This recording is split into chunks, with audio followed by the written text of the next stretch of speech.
కార్యక్రమాన్ని నడిపించవలసిందిగా శ్రీ మధురభద్ర సత్యనారాయణమూర్తి గారిని కోరుతున్నాను. Thank you.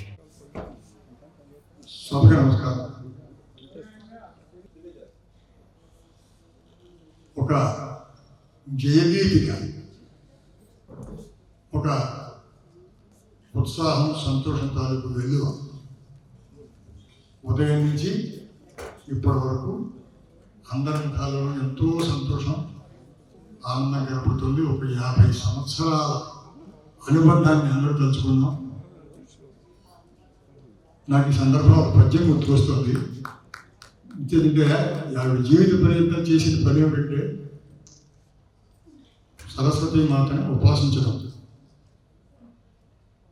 ఆ డిగ్రీ రావాలన్నా సరస్వతి అనుగ్రహం ఉండాలి, ఇంత సాహిత్య సృజన చేయాలన్నా అనుగ్రహం ఉండాలి. వసగుం నిర్మలమౌ యశము, వసగుం నిర్మలమౌ యశము, కవితోద్యోగం పునన్ గెల్పులిప్పెసగంజేయను, కల్మినిచ్చు ఎదలో ఏదో పరీపాకమత్యసమాన స్థితి కూర్చు, సజ్జనుల బంధౌఘంబులంద్రుంజో ప్రసవిత్రి భవదంఘి సేవయన విబ్బందాని దేవుండడి. నువ్వు అమ్మవారా, ఈ పాదసేవ చేస్తే రాని దేవుడు ఉంటుంది, అన్నీ వచ్చేసాయి ఆవిడకి. రానిదంటూ ఏది లేదు. విజయలక్ష్మి గారికి వేళ పొద్దు నుంచి ఇప్పటివరకు మొత్తం జీవిత పర్యంతం రానిదేమీ లేదు. ఈ అంచేత నిర్మలమైన విషయం కావాలి, కీర్తి కావాలి. ఆ కీర్తి నిర్మలమైన కీర్తి కావాలి. పొద్దు నుంచి నిర్మలమైన కీర్తి తాలూకు విశ్వరూపాన్ని మనం చూసాం. ఇప్పుడు ఇది చాలా అద్భుతమైన సన్నివేశం, సందర్భం.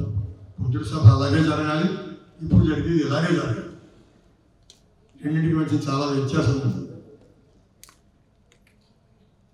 మరి ఇప్పుడు ఈ సందర్భంగా పద్మజావాణి తన బతుకు దారిలో, బతుకు రాదారి ఆర్ఎంపీ గారు కదా చేత బతుకు రాదారి అనే పుస్తకాన్ని ఆవిష్కరించుకున్నారు. దాన్ని సమీక్షించవలసిన అవసరం ఉంది. అందులో ఏముందో మనకి చెప్పడం కోసం మన జ్యోతిర కృష్ణబాబు గారు వచ్చారు. జ్యోతిర కృష్ణబాబు గారు మంచి వక్త, పండితుడు, పరిశోధకుడు, రచయిత, చాలా సాధికారకమైనటువంటి ప్రసంగం చేయగల సమర్థులు వారు. మరి ఈ పుస్తకం ఎలా ఉందో మనకి విశ్లేషించి చెబుతారు.